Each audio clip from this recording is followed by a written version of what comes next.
everyone, and welcome to another episode of Exvius Updates, the show that brings you all of the latest information for your favorite application, Final Fantasy Brave Exvius Global, available to you guys on iOS, Android, as well as Amazon devices.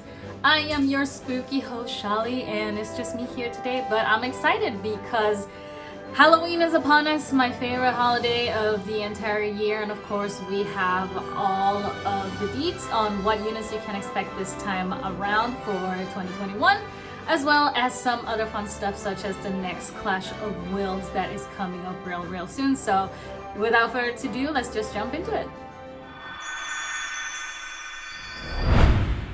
Alright, well, let's start with Clash of Wills. The event period for this dungeon should be on screen for you guys, but this time we have the Tower of Unknown Origin, and this new boss is going to throw a bit of fire, a bit of earth, a bit of dark attacks to you and your party. It's going to be susceptible to poison, so make sure that you exploit that to your advantage, but in turn it will be able to inflict stop and zombie on your party, which is very on theme with Halloween, so hopefully you come prepared to battle those ailments so that they don't slow you down mid-battle. This time around, actually, enemies are going to be able to use morale actions from now on. Morale actions have only been usable by players thus far, and if you don't remember what those are, there are some lines on the morale gauge with a little bit of countdowns attached to them. When the countdown reaches 0, that means that that particular morale action on that point of the morale gauge has become available, and you can tap on that, use the morale action to your advantage.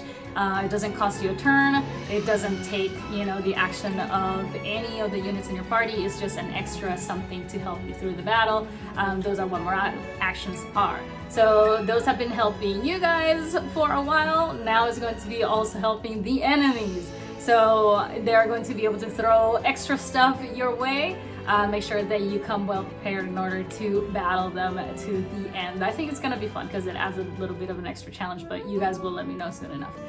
This Clash of Wills also marks the start of Season 2 of Clash of Wills, because every 3 runs of Clash of Wills constitutes 1 season. So that means that we're going to have a new piece of equipment added for the 2nd season of Clash of Wills, and it is going to be the Celestite Regalia of Will, and this is going to be clothing for your units. Last time we had the Celestite Crown of Will, which was a helm. So we have clothes this time around, and of course these are going to be upgradable just like the crown was, and they're going to start at a very low parameter base, but as you upgrade them and you get them to their maxed out form, you can get as much as 120 raw attack and magic, as well as 45 raw defense and spirit, with the added bonus that these clothes provide extra morale every turn. So they're also going to help you to gain more morale so that you don't lose your ground mid-battle. So there's that, very exciting. And of course, not only that, but just like with the Celestite Crown of Will, there's going to be extra additions that you can add onto your clothes via means of passive abilities, and all of those passive abilities that you can add to your Celestite Regalia of Will should be on screen right now. The devs were really keen into making sure that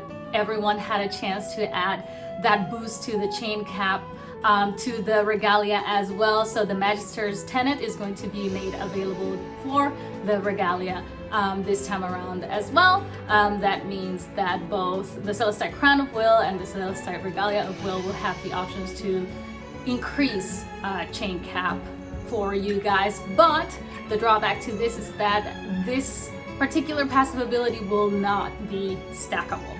So if you are equipping both the crown and the regalia at the same time, the chain cap will not increase twice, it will only increase once, because again, this passive ability will not be stackable. So please just make note of that so that you don't get confused and end up getting the Magister's Tenet passive ability for each of the equipment pieces if you plan to have them together. That's not going to do anything for you. You should probably switch it out for something else.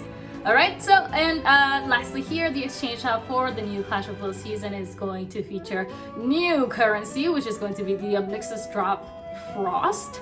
So you want to be able to get a lot of these so that you can exchange for items and a brand new set of units that are going to be totally different from the units available during season 1 of Clash of Wills. So that's pretty exciting. Make sure that you're getting all those drops so that you can trade for units that are completely free, and of course, you know, get as many Xenostone shards as you can so that you can trade for the recipes for the new Celestite Regalia of Will, which is incredible piece of clothing.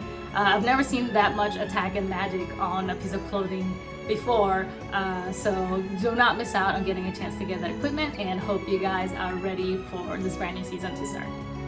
Also, starting on October 21st is going to be a rerun of Ibarra's story event, The Curse of the Tree Demon. It's going to run exactly the same time as Clash of Wills, and all of the event point rewards are going to be reset for you guys, so this is your perfect chance to get them all over again for a little bit of extra rewards in your pocket, or if you happen to miss out on some exclusive equipment or items from last year, this is your time to make sure that you do get them. And for any of our new players out there to play the story event for the very first time, so we're looking forward to featuring Ibarra again, and hope you guys are as well.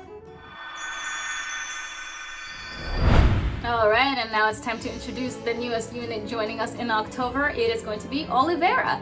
And if he looks somewhat familiar to you, it's probably because you have already met his twin sister, Rivera, the acclaimed and adorable conductor that we already have in FFBE Global. So let's take a look at Oliveira here. He's going to be a dark element focused attacker. He's going to have a lot of LB damage boosts happening in both his standard form and his Brave Shift form. And he's going to have the ability to reduce resistance to instruments for all enemies. That way he can deal that much more damage, which is always great.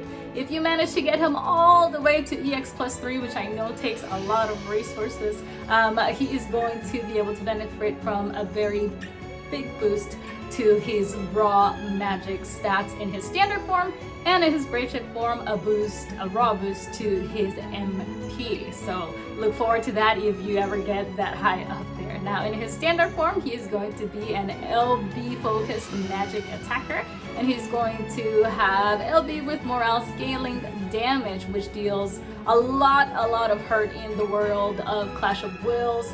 Might want to consider bringing him along.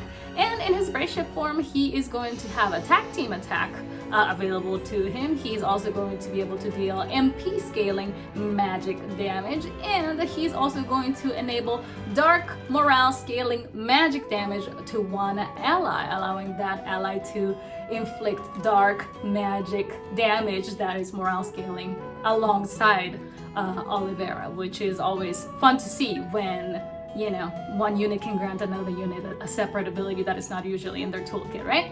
Now his Brave Shift details should be on screen, as well as his Trust Master and Super Trust Master.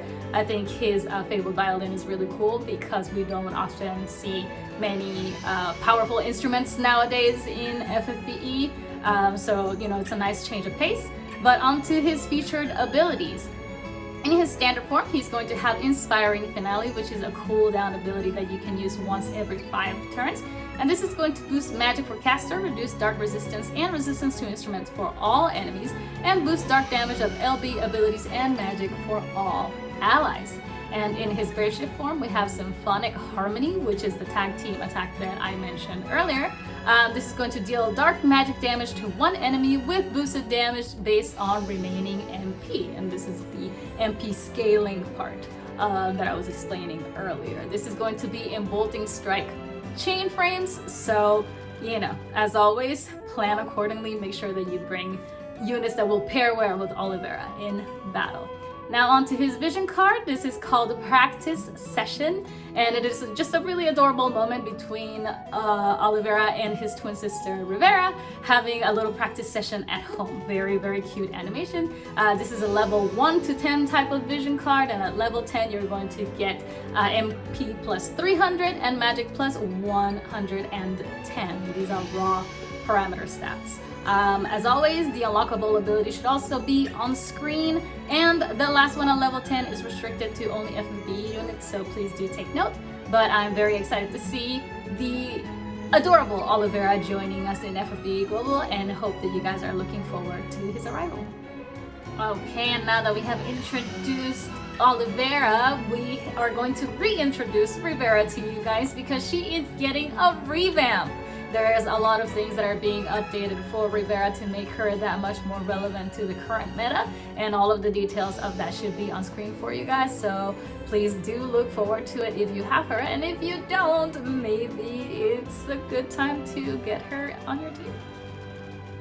And we still have more to share with you guys because our older Halloween units are going to get EX abilities added to their kits, starting with Ibarra, who is our CG Halloween unit from last year. You can see all of her details on screen. Her design is still like just really cool, so I hope that you guys enjoy her new EX abilities in battle. Next we have Lucius, the male succubus that joined us in 2018 along with his sister Lilith.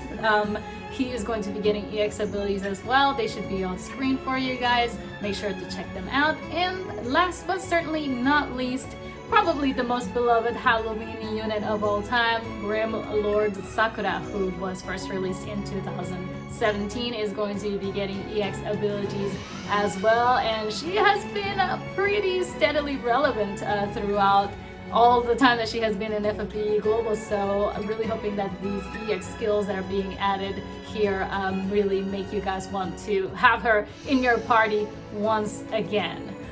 Not only that, but we do have a little bit more of a surprise as far as units go for Halloween, because in October 28th we are going to have a brand new version of Carton joining us in FFBE Global, who's going to be called Full Moon Carton. This is going to be a Neovision unit, so a Neovision version of Carton, and he is going to come along with an elemental battle called Hallowed EU. So please do look forward to that. I know that a lot of people were hoping to see a new and improved version of Carton, but some of you might be wondering why this ultimately came to be, because it's not like, you know, he won any current surveys or anything of that sort. So to clarify on that, I do have a message that we received from Hiroki explaining why Carton was chosen to be a new Neovision unit during the Halloween season of 2021. So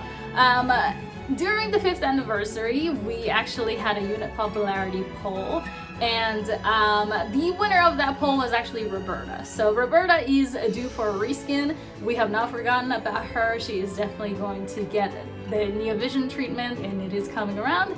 But since this is the Halloween season and we're in the spirit, well, we were thinking about just getting Carton out there for you guys in the meantime while we, you know, get some time to work on Roberta. So hopefully you guys are very happy to hear these news. I know there's a lot of love for Carton out there. I really do enjoy his unit design myself, and I can't wait for you guys to see him in his Brave Shift form. It's really cool, so do look forward to it.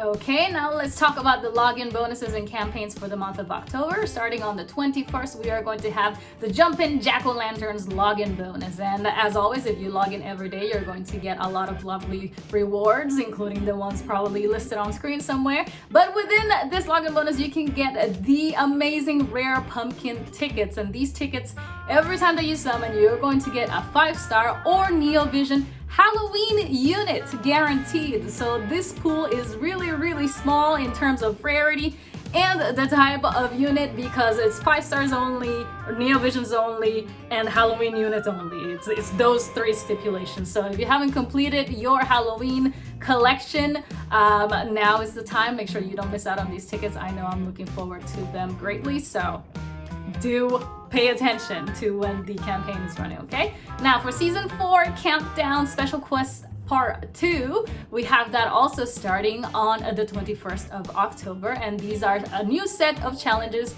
that if you guys manage to complete, you can get as much as 5,000 lapis total. And of course, we will be adding Part 3, Part 4 of these challenges later down the road as well. So do keep track on your calendars to make sure that you don't miss out on each and every chance to get this free lapis right in your pocket, because we all love free lapis, right? that is it for us today. Hope you guys are very excited for what the month of October has to offer. I know that I am, because I'm just, you know, this is my time. This is my time. Halloween is my time.